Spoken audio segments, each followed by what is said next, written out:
Selling and closing deals is not hard. That's why you're listening to this show. That's why you follow me. It's difficult.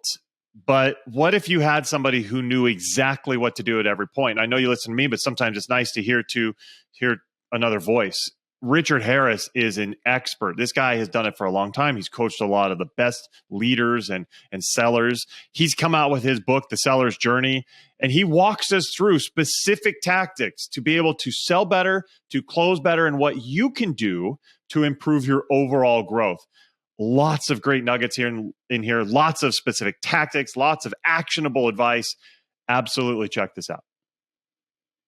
Welcome to Scale Your SaaS, the podcast that gives you proven techniques and formulas for boosting your revenue and achieving your dream exit. Brought to you by a guy who's done just that multiple times. Here's your host, Matt Wolach.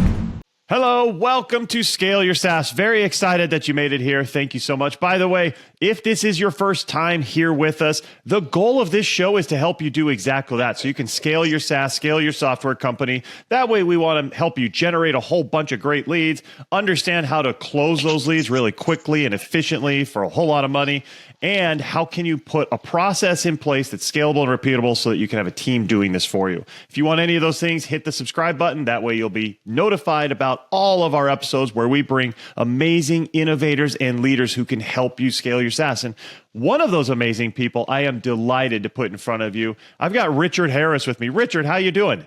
I'm good, my man. How are you? Boy, you were shot out of a cannon, so let's enjoy it. That's exactly the case. I do enjoy this. Every week I get to talk to amazing people. I'm super excited for our talk. So let me tell everybody who you are, Richard. So Richard, he's the founder at the Harris Consulting Group. He is dedicated to sharing his wealth of knowledge with an audience that is eager to excel in sales. He's also the author of the book, The Seller's Journey. Definitely check it out. He promises to change the way sellers look at the process of selling. He's a 3-time Salesforce sales influencer, and he's co-host of his own podcast. Check it out. It's called the Surf and Sales Podcast. Awesome stuff over there. So Richard, thanks so much for coming on the show. Thank you for having me. I appreciate it. Absolutely. So tell me, what have you been up to lately and what's coming up for you? The latest is, and I hate pitching, so I apologize to all the audience people. I wrote the book that came out in February, Seller's Journey. So I've been doing a ton of podcasts like yours, just trying to get the word out to continue to help people. Surf and Sales Podcast. A little bit like you, I do go-to-market strategies and sales training for people. And then the other big thing that's really happening is November is our actual Surf and Sales Summit, which we have down in November. So take about 15 or 16 people down there and learn how to surf. If you don't surf, that's okay. I'm still learning. And I spend only about 3 or 4 hours of time on content. So we don't do a ton on do some ton of time on content, but not the whole thing. It's really about a microsystem of just getting to hang out with people you wouldn't normally get to. So that's the biggest thing that's happening in the future. But it's really cool. Closing deals like everybody else, working with clients like everybody else. So, Beautiful stuff. Beautiful stuff. How did you combine surf and sales? I mean, I get this vision in my head of somebody with a headset on while they're catching a wave. It just sounds really complete cool. Opposite of that. Complete opposite of that. So my partner and co-founder on this, Scott Leese, we were down there in Costa Rica, literally with our families, and we were walking off the beach one day, and he turns at me and he's like, "How come we always got to go to Omaha for a sales conference?" No offense to anybody in Omaha. And I'm like, what do you mean? He's like, well, why couldn't we do something down here? And I'm like, okay, let's do it. And Scott's the kind of guy who's like, when you challenge him, he just does it. He figures out a way. And so that was in 2017, and we've been doing it ever since. So it just sort of came as a fluke, right? A couple of knuckleheads who just were like, let's see if we can combine business and a fun passion and go do that. And then the podcast came after that, and it just sort of became its own world. We'll be right back.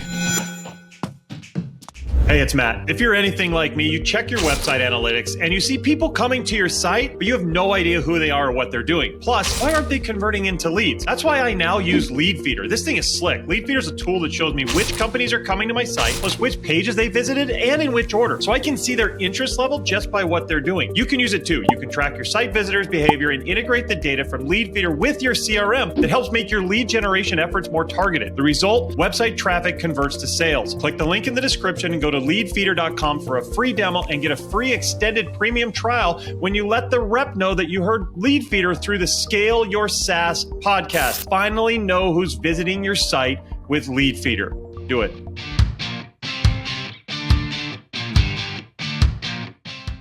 And we're back. That's so cool. I love that. And I'm sure it's very, very popular. And I love how you just embody the whole thing of it. You got the hat, you got the mug for everybody who's listening. He's totally all in here. I want to ask you, though, The Seller's Journey, this book, I kind of looked at it real quick. I haven't had a chance to read it yet. But tell me, what told you I need to write this? I need to share this information.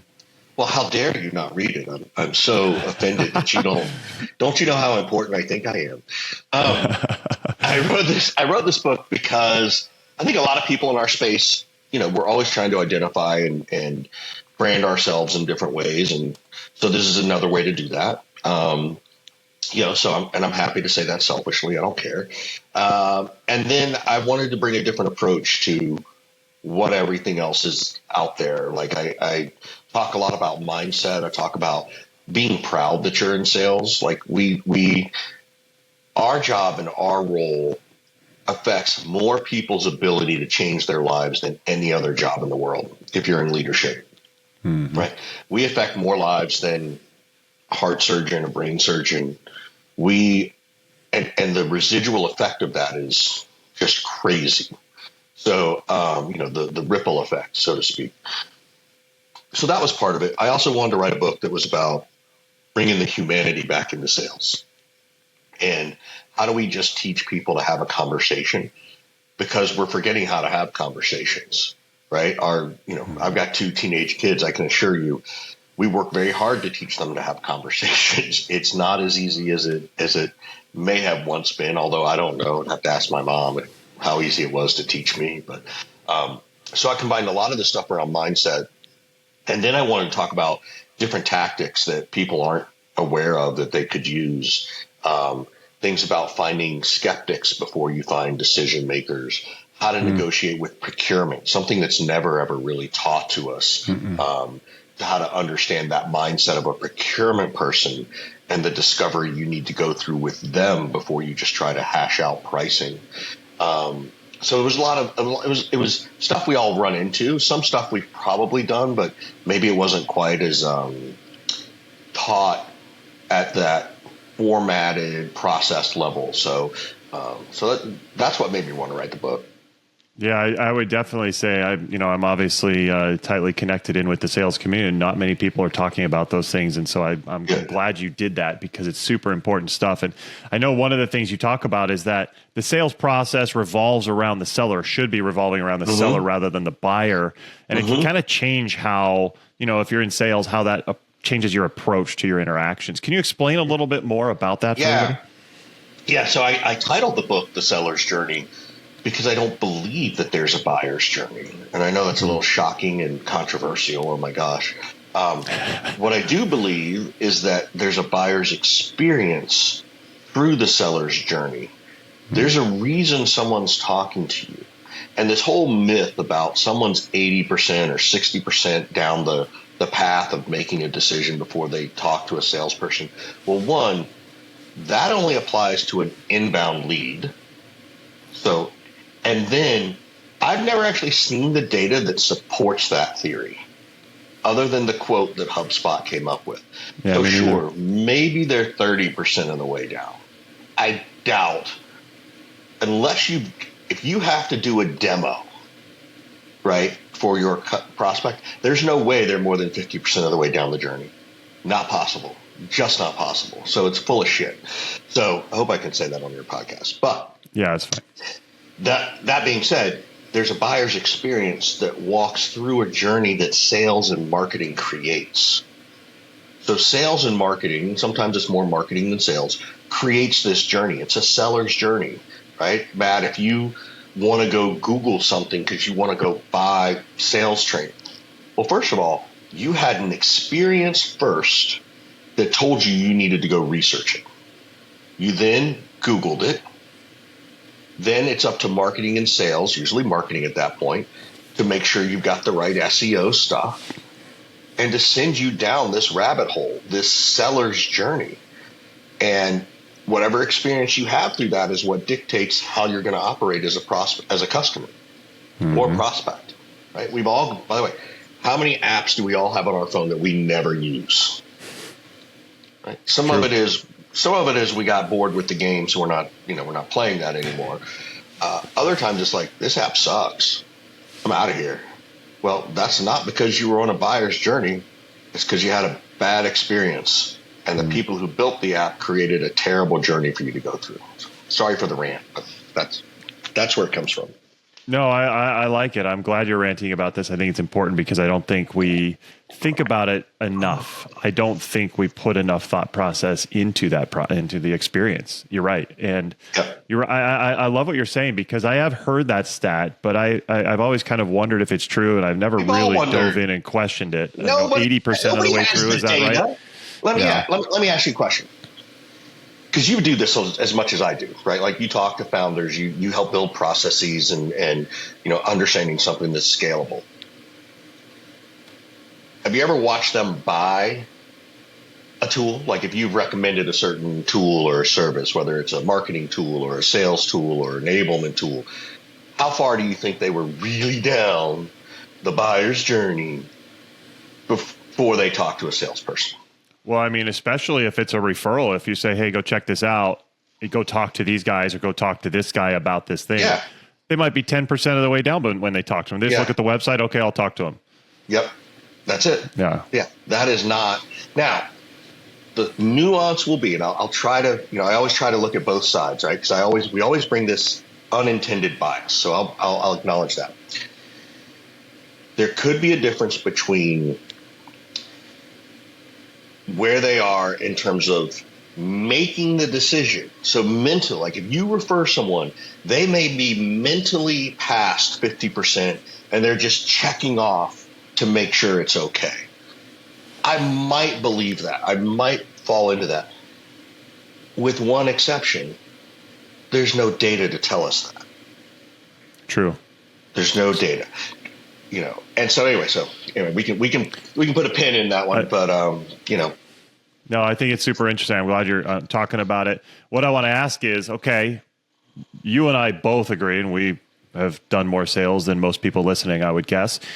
You and I both agree that that's not quite the case. Of course we have. We're really important, Matt. We are super important. And let's be fair, I'm a little older than you, so I've probably done twice as much as you have, Matt. So, come on. Nonetheless, we've seen it. We can feel it. So even though we don't have the data to back it, anecdotally, we both believe this to be the case that, you're getting them much, much sooner than 80%, even much sooner than 50%. So what can sellers do if this is the case and we are hugely impactful within this process for the buyer? How can we make sure that we are employing the right tactics, and how can a leader make sure that their team is doing the right things? Yeah, for me, when you're building this journey, right, what I often want people to do is to talk about the pain you solve, not what you do. Nobody cares what you do. They care what pains you solve. And the simplest example would be me, which is, yes, I'm a sales trainer. And yes, I've trained Zoom and, Google and Salesforce and all these companies, a ton of other startups. Nobody cares. They really don't. But when people say, what do you do? Well, I teach reps how to earn the right to ask questions, which questions to ask and when. There's not a leader, C-level, revenue level, VP level, even a marketing person who doesn't understand what that means. Teaching reps how to earn the right to ask questions and which questions to ask and when, because they can all visualize someone on their team not doing that well, not doing it as well as they want. not doing good discovery, not understanding how to do good discovery. Maybe that's where the challenge is. So talk about the pains you solve, paint pictures of pain, ask questions around the pains you solve. Like you and I talked earlier, you were like, well, I'm a go-to market strategist and I work with early stage founders. I'm like, okay, but what pain does that solve for them? And now you can talk about use cases. And that's what I mean. Talk about the use cases you solve for. If you go to any conference, right, except for Surf and Sales because we don't do booths, but if they've got booths up, it's all about how pretty does that booth look. Nowhere does it say in big letters, solving blank. Getting your Sunday nights back, sales leaders, right? That's the first step, is making sure you understand your messaging in a way that resonates with your prospects and buyers based on their headspace. How do they think about the problem? Because they sure as shit don't think about, boy, I hope I can find the world leader in blank, So, sorry, another rant. But that's what I do. I love it. Keep ranting. You're speaking to my heart, especially talking about how they don't care about you. This is something I tell my clients all the time. They don't care about you. They don't care about what you're trying to do. In fact, anytime any of my clients says something in an email, like something like, hey, I would like to set up a call. Well, of course, they don't care what you would like to do. Right. Figure out what's in their best interest. Yes. Figure out what's important for them and help get them to that realization that you can help them get there. Since you have a lot of early stage founders and stuff, can we talk about a demo for a second? Love it. I'm a tips and tactics guy, so I want to always make sure people walk out of here with something juicy. Fantastic.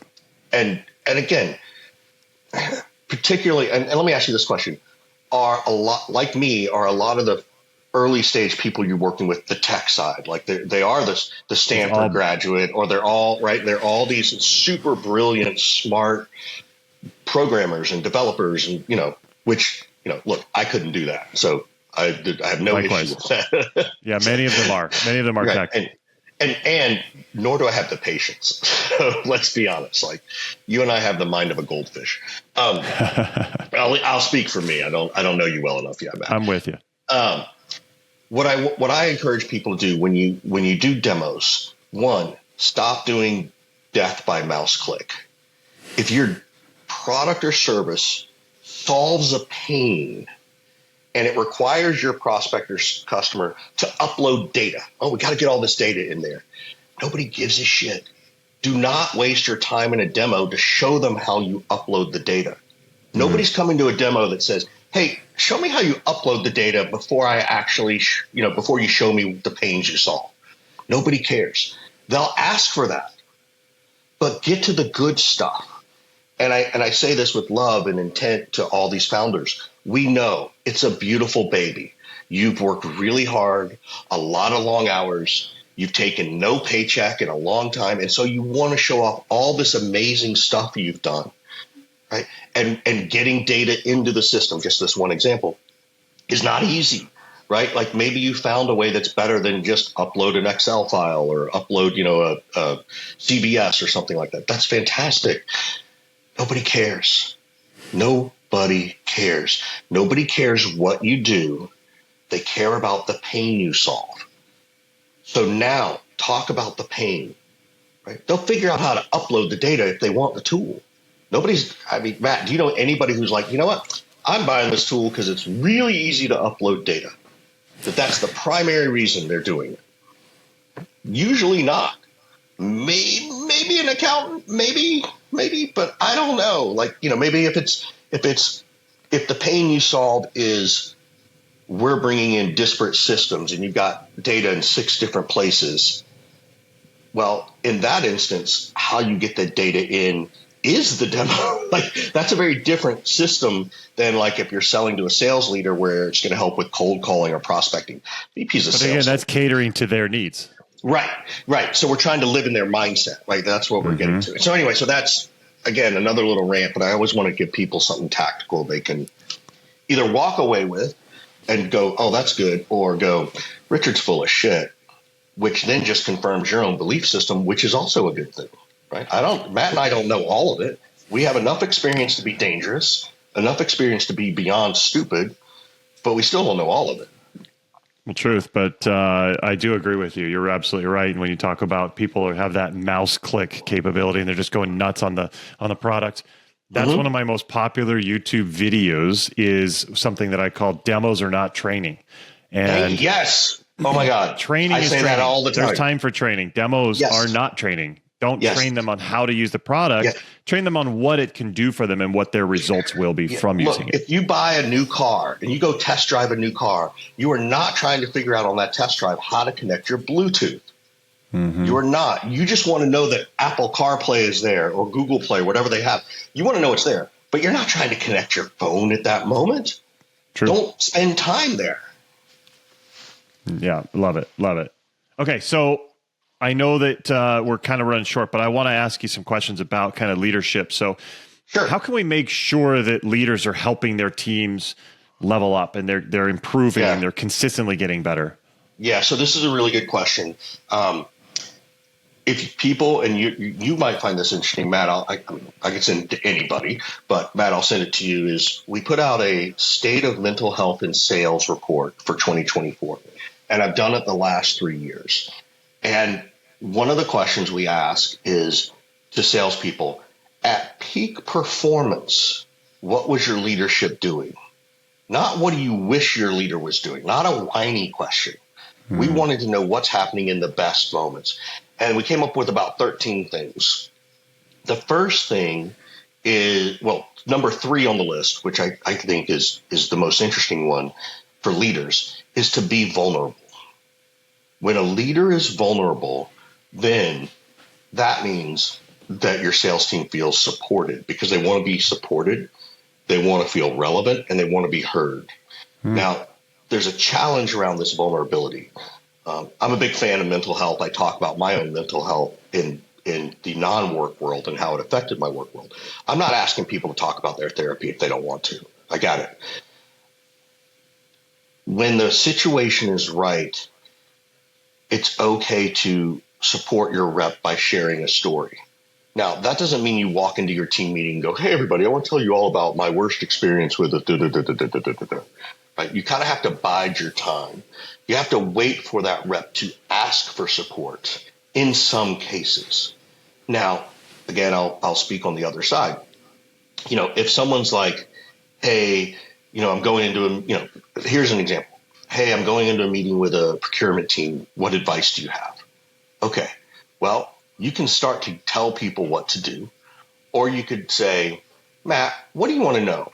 I've got some really interesting experiences, good and bad, that I can share with you. And because of that, I'm going to give you the advice. Which would you like to hear? Because I don't want to waste your time with a war story. So now Matt is my customer, and I'm trying to live in Matt's headspace, right? So that's one way to do it. You could, in a vulnerable moment, as part of training, say, hey, everybody, here's the tactic we're going to use. Go talk to procurement. And by the way, push back on me, team, if you think I'm wrong, because this is based on my experience and what I've learned. And now you're telling your team that, hey, I'm here to lead and support you, but it doesn't mean I always get it right. Right? Like, Matt, I think you probably are like me. You can walk into an organization and you can say, based on my experience, here's what I would recommend. However, Mr. or Mrs. Founder, push back on me because maybe there's something I don't know about your customer or your prospect. Push back on me because maybe there's something I don't know about how your service does something. And it becomes a vulnerable conversation of, let's make sure this works.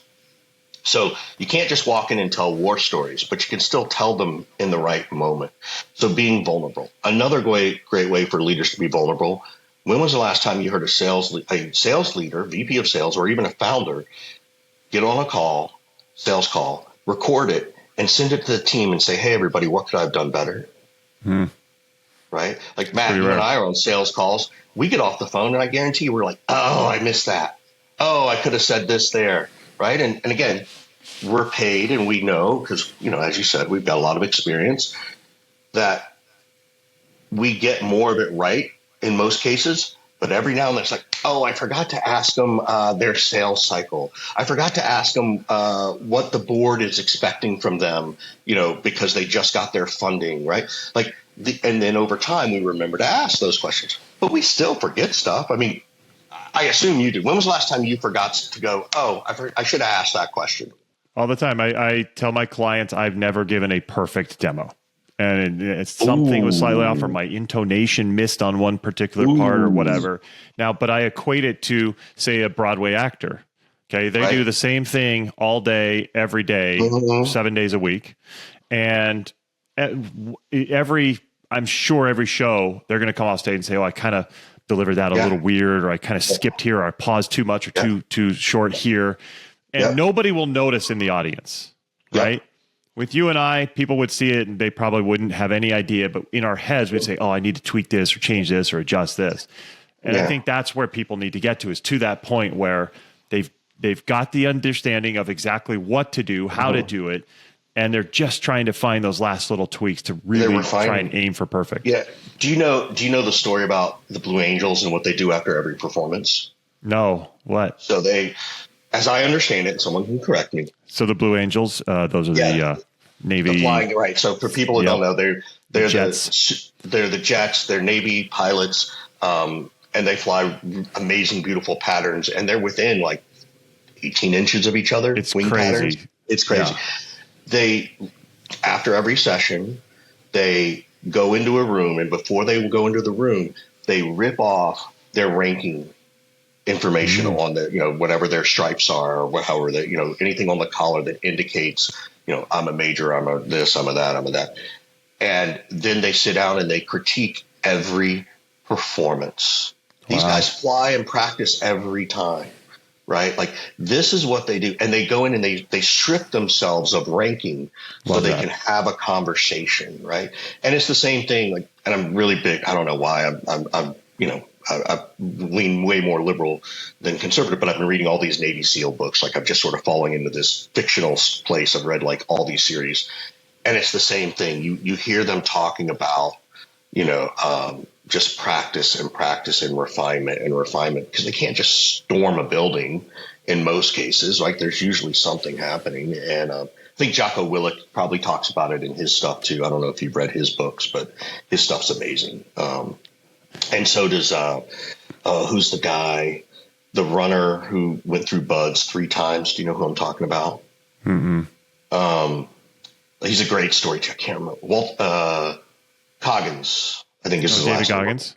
David Goggins, yeah. It's like, he talks about going through buds and how he ran a marathon on a broken leg and just, crazy. That guy will make you run through a wall, that's for sure. For sure. Like, he's crazy. He's amazing. He's great. So anyway, I'll shut up now. Again, another rant. I know we're supposed to be. No, I love it. End. I mean, the Blue Angels thing, to me, it really is important, because even the best, the reason that they're the best, first of all, and I'm a big sports guy, is because they work the hardest to continue to improve, to continue to be the best. And you definitely can see a difference. I see it with myself. I see it with my clients. On the ones that are actually refining and working hard, they're the ones who are performing the best. And that's really what it is. So can I give you 2 more anecdotes since you like sports? Please. Yeah. So one is the best athletes, Venus, Serena, Brady, whether you like them or not, right? Doesn't matter. They are masters of the fundamentals, and they never stop the fundamentals. Right? Just like us, we master the cold call because we get our script down, we get our cadence down like an actor, but we don't get to practice the procurement thing as much. We don't get to practice negotiating as much. And so it's all the other stuff that you do. And then I saw a quote this week. I can't remember. I think my wife sent it to me. It was one of our kids loves sports, but he said there's a difference between the top 5 people in a position in sports and the next 20. And he says the thing that he notices, and I don't know, there's a study, he said the thing he notices is their ability to love the sport in a different way. Sure, if someone strikes out, they're bummed, right? Sure, someone goes in a slump, they're bummed, but they still love the sport. And they can try to get it out of their mind. They can okay, I struck out, and they give themselves 90 seconds to worry about it. Right. And in that moment, they can figure out, I should have done this. I should have done that. I should have swung at that pitch. I should have done that one, whatever it is. But their love and passion for the sport is what propels them at a different level. So, and the thing I tell people all the time, and okay, then I'll shut up, I promise. Sales is one of the loneliest activities ever, right?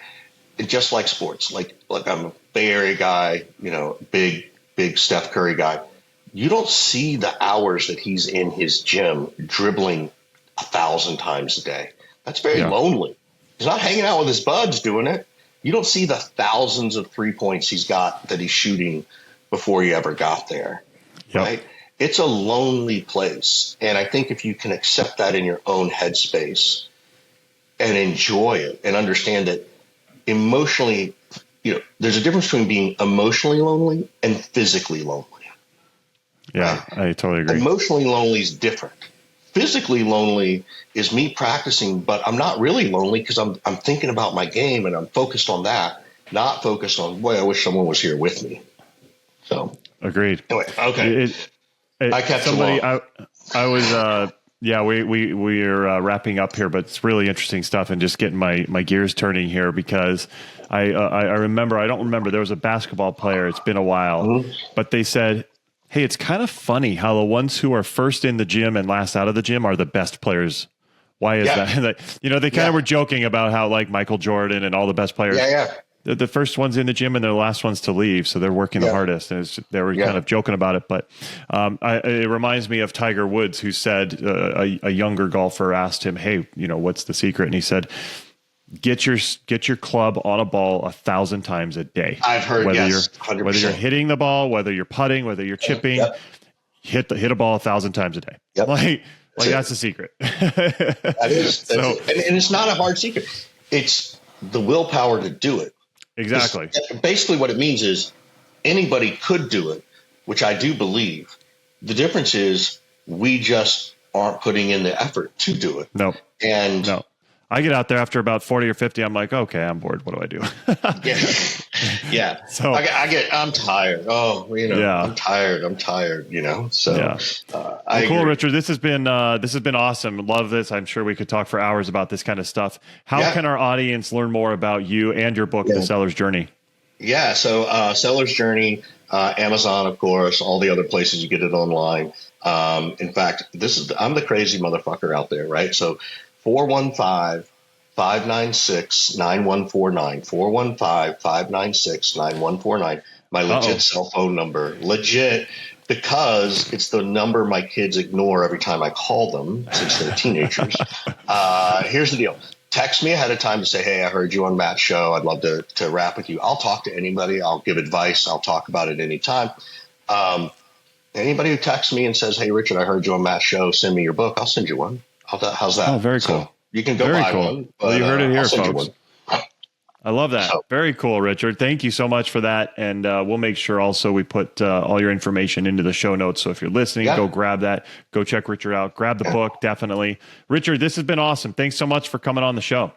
Dude, thanks for having me. And thanks for letting me keep you a few extra minutes. And thanks to your audience for sitting around listening to my knuckleheadedness about stuff. And tell me if I got anything wrong. I want to know. I don't want to give out bad advice if it's bad. So nothing was wrong. It was beautiful, and it wasn't knuckleheaded. It was fantastic advice that people need to implement. So really appreciate it. Thank you so much. And everybody out there, thank you for being here. Thanks for watching and listening. Hope to see you next time. Definitely subscribe so you do not miss out on other amazing advice like Richard just shared. And that's it. We will see you next time. Take care.